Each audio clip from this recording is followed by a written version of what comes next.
काल आपण ब्रायोफाइट्स पाहिले, शॉर्टमध्ये रिव्हिजन करूया. ब्रायोफाइट्स काय आहेत? ॲम्फिबियन्स ऑफ प्लांट किंगडम, म्हणजे रिप्रोडक्शनसाठी पाणी लागतं, ग्रो होतात मॉइस्ट डॅम्प अशा सॉईल किंवा वूड किंवा स्टोनवर वगैरे. ह्याची बॉडी जी असते त्याच्यामध्ये root like, stem like, leaf like असे 3 पार्ट असतात. रिअल रूट, स्टेम, लीव्ज ह्याच्यामध्ये नसतात. त्याच्यानंतर ह्याची जी मेन प्लांट बॉडी असते ती गॅमेटोफायटिक असते, म्हणजे त्याच्यात n नंबर ऑफ क्रोमोझोम असतात. मेन जी प्लांट बॉडी असते त्याच्यामध्ये n नंबर ऑफ क्रोमोझोम असतात, त्याला म्हणायचं गॅमेटोफायटिक बॉडी. आता या गॅमेटोफायटिक बॉडीमध्ये पुन्हा n वाले गॅमेट्स तयार होतात मेल फिमेल सेक्स ऑर्गनमध्ये. त्याचं फ्युजन होतं, झायगोट तयार होतो. हा जो झायगोट आहे याच्यामध्ये इमिडिएटली परत मिओसिस होत नाही, तर ह्याची एक स्पोरोफायटिक प्लांट बॉडी तयार होते. आणि ही स्पोरोफायटिक प्लांट बॉडीसुद्धा हे झायगोट 2n वाले असल्यामुळं स्पोरोफायटिक प्लांट बॉडी पण 2n वाली असते. ही स्पोरोफायटिक प्लांट बॉडी या गॅमेटोफायटिक प्लांट बॉडीवर अवलंबून असते फूडसाठी, स्वतःचं फूड स्वतः बनवत नाही. या स्पोरोफायटिक प्लांट बॉडीमध्ये मिओसिस होतं, मिओसिस होऊन पुन्हा त्याचा क्रोमोझोम नंबर हाफ होतो. त्याच्या आत स्पोर्स तयार होतात या स्पोरोफायटिक प्लांट बॉडीमध्ये, आणि ते स्पोर जिथे पडतात तिथे पुन्हा गॅमेटोफायटिक प्लांट बॉडी तयार होते. अशा पद्धतीने याचं रिप्रोडक्टिव्ह सायकल असतं, हे आपण काल पाहिलं. आता आपण याचे 2 टाईप्स आहेत ते टाईप्स पाहणार आहे. एक आहे लिव्हर वॉट्स आणि एक आहे मॉसेस. आता लिव्हर वॉट म्हणजे काय, तर डॉर्सी व्हेंट्रल असतात ते, म्हणजे चपटे असतात, जमिनीला लागून असे पसरतात. आणि मॉसेस म्हणजे उभे वाढतात. Okay, so that is the way. त्यांचा जो काय स्ट्रक्चरल डिफरन्स आहे त्या स्ट्रक्चरल डिफरन्समुळं ब्रायोफाइट, बाकी त्यांचं रिप्रोडक्टिव्ह सायकल वगैरे बऱ्यापैकी सेम असतं, पण मॉसेस हे अजून ॲडव्हान्स्ड आहे. त्याची जी कॅप्सूल वगैरे आहे त्याच्यामध्ये जे स्पोर्स आहेत ते स्पोर्स स्प्रेड करायची मेकॅनिझम अधिक चांगली आहे. So mosses are a bit more advanced than liverworts. Okay, आता आपण लिव्हर वॉट्स बघूया.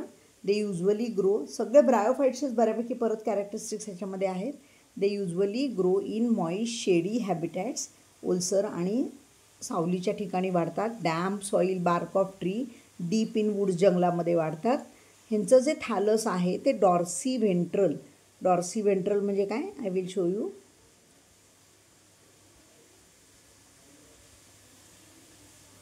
तर see this is plant body.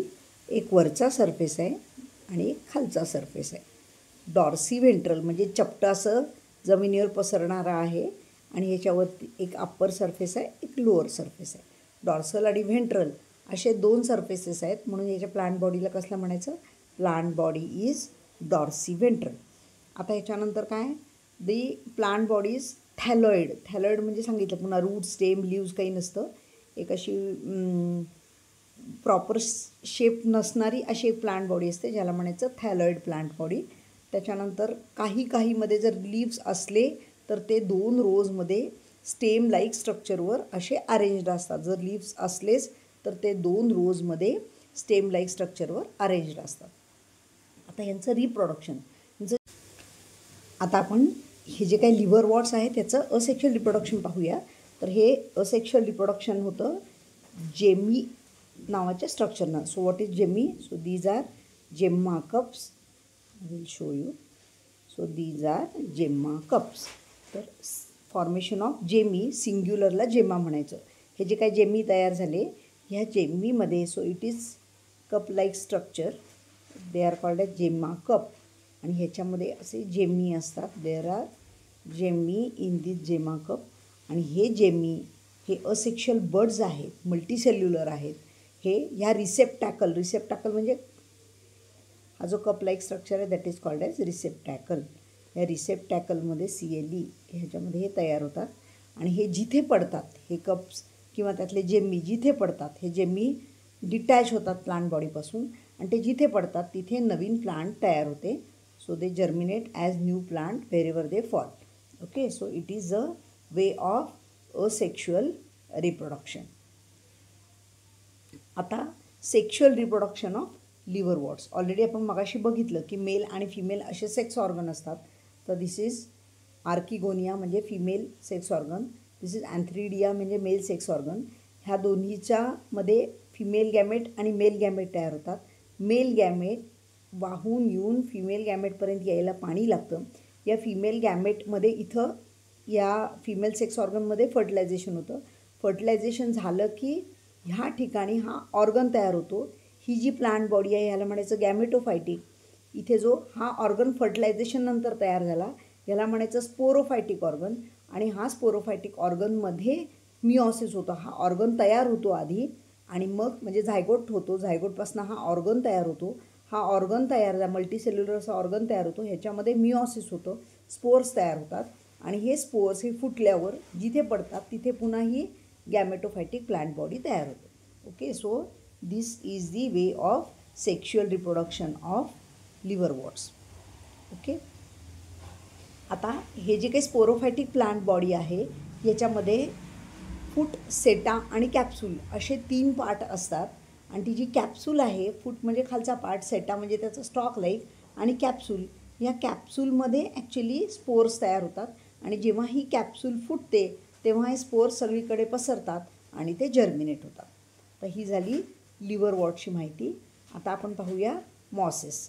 Mosses काय आहे? लिव्हरवॉर्ट्स आडवे पसरतात, मॉसेस थोडंसं वर्टिकल पसरतात. आता ह्याच्यामध्ये जी गॅमेटोफायटिक स्टेज असते त्या गॅमेटोफायटिक स्टेजमध्ये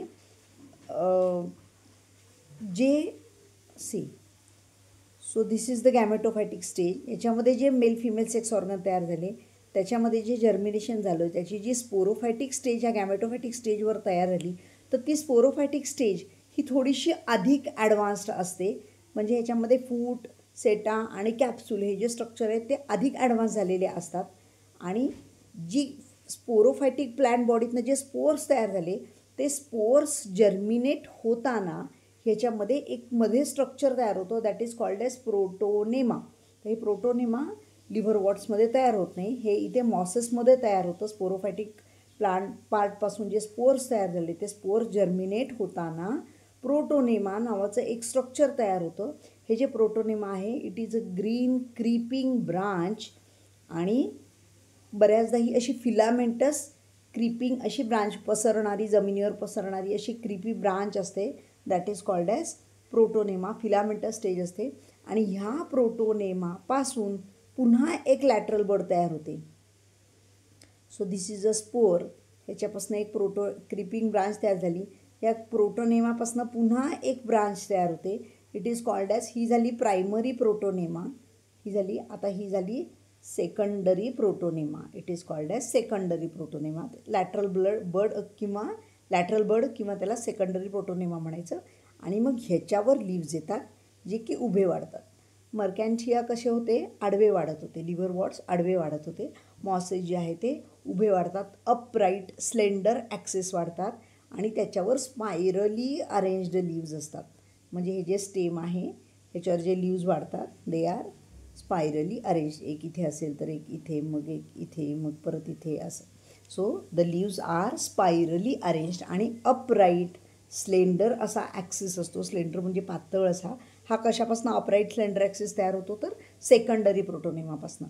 म्हणजे एक प्रायमरी प्रोटोनेमा तयार होतो, त्याच्यानंतर सेकंडरी प्रोटोनेमा तयार होतो आणि त्या सेकंडरी प्रोटोनेमामध्ये लीफी स्टेज असते आणि मग खाली हे सगळं रायझॉइड म्हणजे रूट लाईक स्ट्रक्चरनं अटॅच होत असतं आणि मग त्या ठिकाणी नवीन मॉस तयार होतो. म्हणजे थोडक्यात काय, मॉसेसच्या रिप्रोडक्शनमध्ये काय बघितलं आपण की दिस इज मॉस. तर जे काय आहे लीफ लाईक असे स्ट्रक्चर आहेत ह्याच्यावर ही गॅमेटोफायटिक प्लांट बॉडी आहे. याच्यामध्ये मेल फिमेल सेक्स ऑर्गन होते. इथं फ्युजन झालं. फ्युजन झाल्यावर ह्याच्यापासून ही स्पोरोफायटिक प्लांट बॉडी तयार झाली. या स्पोरोफायटिक प्लांट बॉडीला अशी कॅप्सूल आहे वरती. या कॅप्सूलला एक अशी कॅप असते. ह्याच्यामध्ये आत मिओसिस होतं, स्पोर्स तयार होतात. ही कॅप्सूल फुटते आणि ही कॅप्सूल फुटली की इथून ब्रेक होते आणि इथून ब्रेक झाली की ह्याच्यामधून हे जे काही स्पोर्स आहेत हे स्पोर्स रिलीज होतात. हे स्पोर्स जिथे पडले तिथे ह्या स्पोअरपासनं एक प्रायमरी प्रोटोनेमा तयार होतं. मग त्यापासून एक सेकंडरी प्रोटोनेमा तयार होतं. त्यातनं एक स्लेंडर ॲक्सिस होतो आणि मग ह्या स्लेंडर ॲक्सिसला स्पायरली अरेंज्ड असे लीव्ज येतात. हे म्हणजे moss. Okay, so this is the reproductive cycle. Primary moss हे पुन्हा again it is an gametophytic plant body. Male female गॅमेटचं फ्युजन होतं, झायगोट होतो. झायगोटपासून स्पोरोफायटिक प्लांट बॉडी तयार होते जे 2N असते, ज्याच्यामध्ये फूट, सेटा आणि कॅप्सूल असतं. या कॅप्सूलमध्ये मिओसिस होतं, स्पोर्स तयार होतात. हे स्पोर्स जिथे पडले तिथे जमिनीवर प्रायमरी प्रोटोनेमा, त्यापासून सेकंडरी प्रोटोनेमा, त्यापासून एक स्लेंडर ॲक्सिस, त्या स्लेंडर ॲक्सिसला लीव्स तयार होतात आणि त्या लीव्सपासून पुन्हा न्यू असा मॉस तयार होतो. सो इट इज ह्याच्यामध्ये ॲडव्हान्स्ड काय आहे तर फूड सेटा आणि कॅप्सूलचं जे स्ट्रक्चर आहे it is more advance. Okay, कारण का ह्याच्यामध्ये ते जे स्पोर्स आहेत आत तयार झालेले ते स्प्रेड व्हायसाठी आतमध्ये असे okay I will show you. तर ही जी कॅप्सूल असते ह्याच्यामध्ये असे टीथ लाईक असे स्ट्रक्चर असतात. त्यामुळे हे फुटलं की हे आतलं जे आहे हे थोडंसं स्प्रेड होतं आणि स्पोर सगळीकडे फेकले जातात. तर तो जी स्पोर स्प्रेडिंग मेकॅनिझम आहे त्या कॅप्सूलची दॅट इज मोर इलॅबोरेट. कॅप्सूलचे जे स्ट्रक्चर आहे दॅट इज मोर ॲडव्हान्स्ड आणि ह्याच्यामुळं ह्यांचं जे काही रिप्रोडक्शन आहे ते थोडंसं लिव्हर वॉट्सपेक्षा ह्याचं प्रोडक्शन हे जास्त आहे. Mosses are more advanced. Okay, आता ह्याची एक्झाम्पल्स आहेत फ्युनॅरिया पॉलीट्रायकम आणि स्फॅगम. फ्युनॅरिया पॉलीट्रायकम आणि Sphagnum. Okay, Funaria, so this is Funaria, this is Sphagnum and this is Polytrichum. Funaria, Sphagnum आणि पॉलीट्रायकम. 3 एक्झाम्पल लक्षात ठेवायची. Funaria, this is Funaria, this is Polytrichum and this is Sphagnum. हे तुमच्या बुकमधले pictures तुम्हाला MCQला picture टाकतात की हे काय आहे ओळखा, किंवा हे कुठल्या कुठल्या ग्रुपमध्ये येतं ओळखा, ब्रायोफाईट आहे किंवा लिव्हरवॉट मॉसेसपैकी काय आहे असं पण येतं. So you should always read the diagrams in your textbook. This is Funaria, this is Sphagnum and this is Polytrichum. मग आतापर्यंत काय काय बघितलं आपण, हे जे काही मॉसेस आहेत हे थोडेसे व्हर्टिकली वाढणारे असतात. ह्याचं जे असेक्शुअल रिप्रोडक्शन आहे that is by vegetative reproduction, fragmentation, budding होतं आणि त्या बडिंगपासून होतं किंवा फ्रॅगमेंटेशनला तुकडा पडतो आणि होतं. सेक्शुअल रिप्रोडक्शनमध्ये अँथ्रिडिया आर्किगोनिया असतात. त्या अँथ्रिडिया आर्किगोनियामध्ये ह्या लिफी शूटवर असतात. हे जे काय आता हे उभं वाढतं त्यामुळे ह्याच्या लिफी शूटवर अँथ्रिडिया आणि आर्किगोनिया नावाचे स्ट्रक्चर असतात ज्याच्यामध्ये गॅमेट तयार होतात, फ्युजन होतं आणि त्याच्यापासून एक स्पोरोफायटिक प्लांट बॉडी तयार होते ज्याच्यामध्ये फूड सेटा कॅप्सूल असतं. कॅप्सूल थोडंसं जास्त इलॅबोरेट असतं. ह्याच्यामध्ये मिओसिस होतं, स्पोर्स तयार होतात आणि ह्या स्पोर्सचं स्प्रेडिंग होतं. ह्याचे जे कॅप्सूल आहे त्याचं स्ट्रक्चर हे मोर इलॅबोरेट असतं आणि त्याच्यामुळे स्पोर डिस्पर्सल अधिक चांगलं होतं. एक्झाम्पल फ्युनॅरिया, स्फॅगम आणि पॉलीट्रायकम.